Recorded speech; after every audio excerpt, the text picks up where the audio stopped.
Hi everybody, tis Avalon.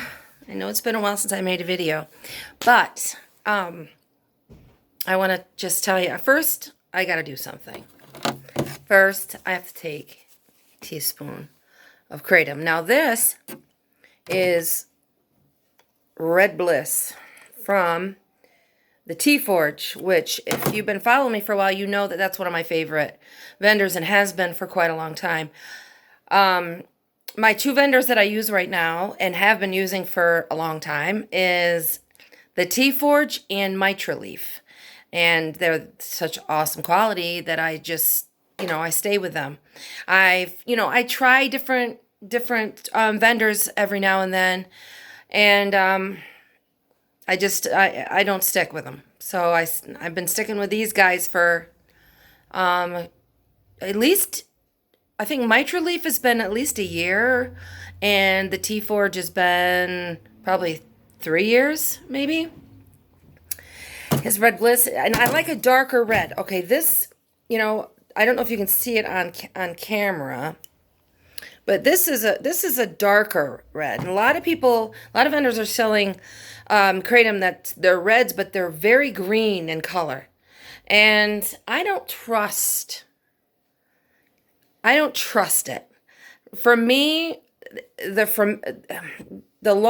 these darker reds are fermented longer, and it helps the pain relieving alcohol. The reason I keep looking over there is because there's a UPS truck, and it's got my attention over there. I'm like, oh, are they delivering me a package? It's like Christmas, and so the darker reds for me seem to work better for pain. The darker, the better. And the Tea Forge, his reds are dark. And also, Mitra Leaf has a plantation red that's really dark. That was really good too. So today it is 1:15 in the afternoon, and you guys know I normally only take Kratom in the mornings, but it has been raining on and off, pouring down. Now the sun's kind of out, but it's a damp day. My knees are killing me. My joints are killing me. And so I'm going to take a teaspoon of Red Bliss to help with the pain. Now, a lot of people can't toss and wash. And someone just commented underneath my Kratom Red Bubble video that the very first time they ever tried to toss and wash, it was a disaster. And they because I've told you guys how when I was first learning how to toss and wash, I inhaled it, and I thought I was going to go meet Jesus. I couldn't move any air. It was very terrifying. And so what I did, and for any of you that have trouble toss and washing, I use a teaspoon, which is easier to manage for me. But you can also start with a half a teaspoon. If you have a half a teaspoon measuring spoon, you can start with that. And there's a method, right? And it's very important that you stick with the method. There's my juice. I use diet ocean spray cranberry. It only has 5 calories per serving. Because I drink in the morning to take 3 teaspoons. I drink a whole glass of this, and I don't want all the sugar. So that's my go-to. So you take a little bit in your mouth.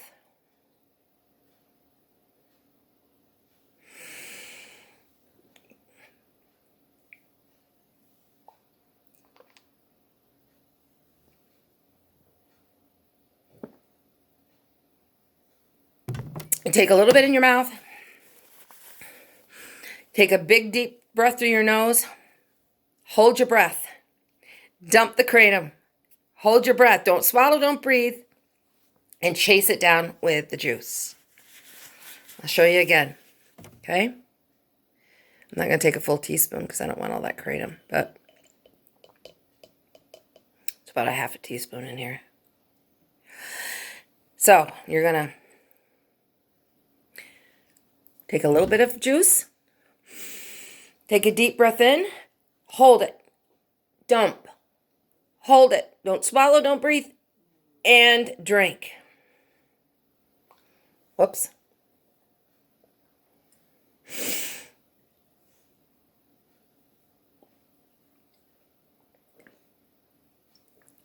Breathe. And it's hard to get used to doing it. You want to swallow, you want to breathe, but you got to make sure, you got to be mindful every time you do it that you're not going to breathe and you're not going to swallow until you chase it with all that juice. That is probably going to help save your life. Because you get this stuff in your lungs and in your throat. It's a wonder I didn't, you know. It was scary stuff. Okay, so with that out of the way, I have been going through it lately in my personal life. And if y'all remember back videos and videos ago, actually it's been 2 years. But it's been 2 years because it's March, and that I had my Bernie, my husband, I found out he was watching porn, and it was devastating to our relationship, and I didn't think I was going to get through it. And I was in the hospital. I was in the hospital last week. I was in there Saturday, Sunday, Monday, Tuesday, and was released Wednesday from another bowel blockage. And when I got home from the hospital that day, I opened my computer, and on my computer screen was a picture of a woman's boobies. My Bernie looked at a picture, and it was devastating. And I'm caught between goodbye and I love you at this point. He is, of course, he's working a program. He hasn't done anything in 2 years, and he relapsed. And, when I first found out, I was like, when I get home from the hospital, and I open my computer, turn on my computer, and the last thing that was on that screen was this pair of boobs. And he was not here. He had went to pick up my scripts. And I'm sitting here going, oh my God. Like my world came crashing down again. And so of course I confronted him. I freaked out on him. I freaked out. I was hitting him. I was just hurt, just completely devastated. The trauma again. And, he admitted it. He admitted right to it. He said he was going to tell me when I got out of the hospital. He didn't want to tell me while I was there. And he called his PA sponsor, porn addiction sponsor. And, but here's the thing. Like, I love him. And he's open and honest about his struggles, as I am. Open and honest about mine. And when I found out this last time, I was going to relapse. I said, I'm done. I'm just going to go back out. It's not fucking worth it anymore to me to do this. And, it was all emotion. It was, maybe part of it, I'm going to hurt him like he's hurt me. A whole bunch of stuff wrapped up into one. And, after I calmed down and, I realized that I'm not clean because of him. I used to think I was. I used to think that my relationship was the biggest thing that kept me clean, because Bernie said that if I ever used, he would leave. Well, guess what, Bernie? Your addiction is no different than my addiction, and I have forgiven you numerous times. Because I understand what addiction is, and I understand people relapse, and I understand that people are human and they make mistakes. And when you have an addiction, just because you relapse doesn't mean that your whole program is gone. It doesn't mean that you should just quit. Just give up and go back out and just, it doesn't mean that. You slip and fall, You get back up and you keep going. And I have an understanding of it because I'm a heroin addict. And I understand what addiction does to a person's brain. It lies, it manipulates. And so I try to work with you and help you. And beyond, like I said, if you need that in your life, that's fine. Just you can't have me. And it's okay to say, you know what, Avalon, I love you, but I don't think I can ever stay away from this. That's okay. That would be okay for me because I would at least know that you're not doing stuff behind my back. It's the lying and the manipulation and, the thing that does to a woman. You're looking at some woman's body and I'm over here saying, what's wrong with me? Is it that I'm not skinny enough? Is it I'm not pretty enough? Is it that I'm not whatever enough? And coming from a trauma background in my childhood like I did, where I was never enough, and the people that were supposed to care for me abandoned me and traumatized me and abused me, that I felt from the core that I was never enough, never good enough, and never worthy. And so when this happens, this just brings all of that back. It puts me in an emotional state that I hate being in. And so I would rather you tell me so I can move on. I want to still be your friend. I still love you. I will always love you. I will always love him. Always. He is my soulmate. We are soulmates. But he's got an addiction. And I cannot live with that kind of addiction. But I will not abandon you. But I need you to be honest with me. And that's the thing. We can be honest with each other and say, I need more from this relationship. I'm not getting what I need in this relationship. And you're enough. It's just I need this over here because I can't stay clean. I can't stay clean and it's not fair to you. So if I were to decide to go back out, if I were to decide to go use, I would at least respect and love him enough to tell him I'm going to go use. I realize this isn't, I don't want to hurt you. And I'm telling you that I need to do this. Therefore, I'm walking away. And so respecting each other in that way is so important. A lot of people, most people, can't do it. And Bernie loves me. He says he wants to spend the rest of his life with me. And I said, you want your cake and eat it too, and you can't have that. You can have your cake, but you can't have me as your partner. And he's in the poor guy is racked with guilt, with frustration, with hurt for hurting me, with shame and guilt, everything that we go through as addicts when we relapse and we do things to the people that love us the most, the shame and guilt, I don't know why I do this. I don't know why I do this because it's like rolling the dice and just putting everything on it and saying, I'm willing to give up everything for this momentary pleasure. It's not worth it. And so I had someone ask me yesterday, what keeps you from going back out? Because I told her, I said, I crave, I want to use every day, especially when I go through emotional hardships, when I'm devastated.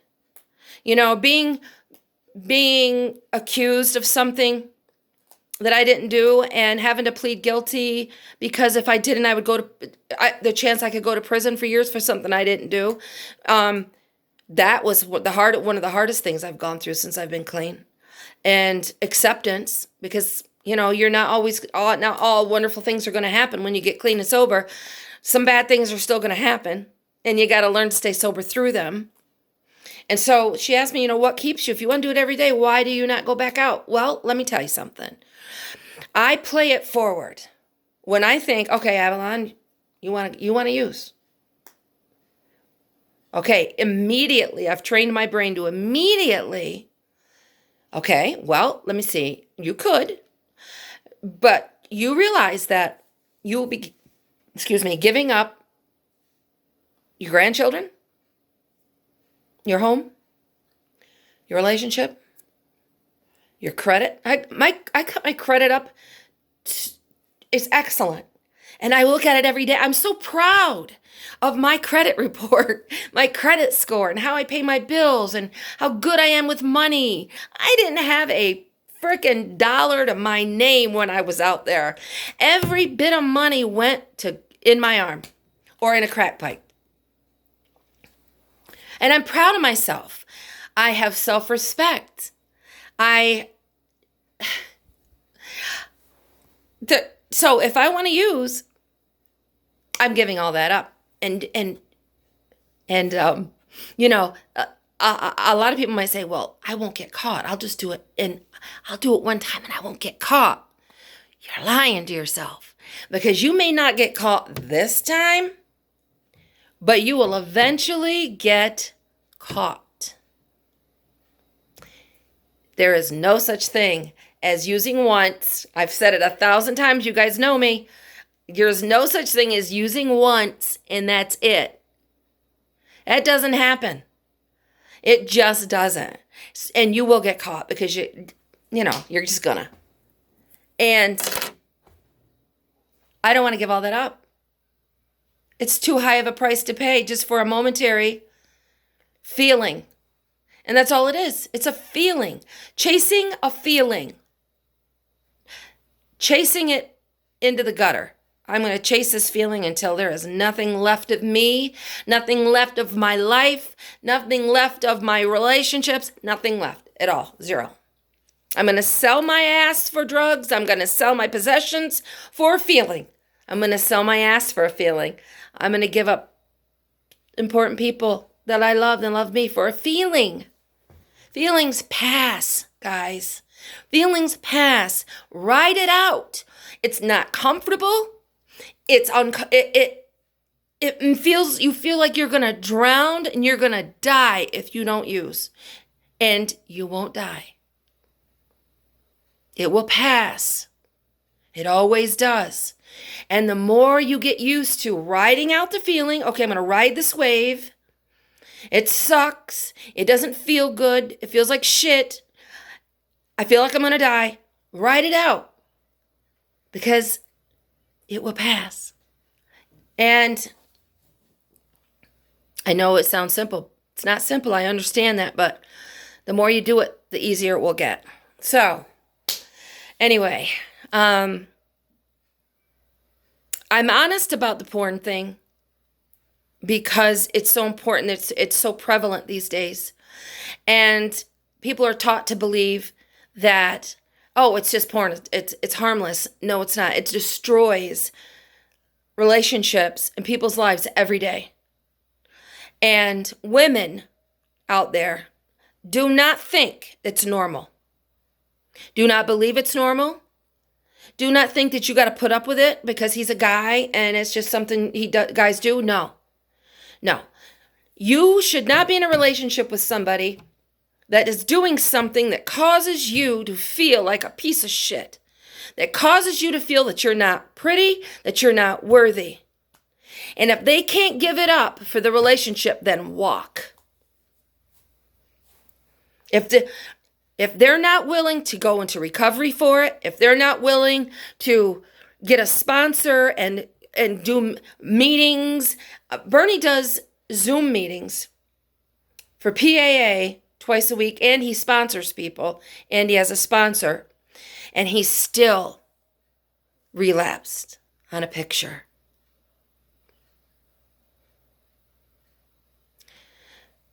You are worth being in a relationship where you are the object of his affection. You are the object of his sexual desires and his visual desires. You are enough. And if he's not willing to do something about it, then walk. It's insidious. It's disgusting. It's gross. There's nothing loving about porn. There's nothing good about it. It's disgusting and gross.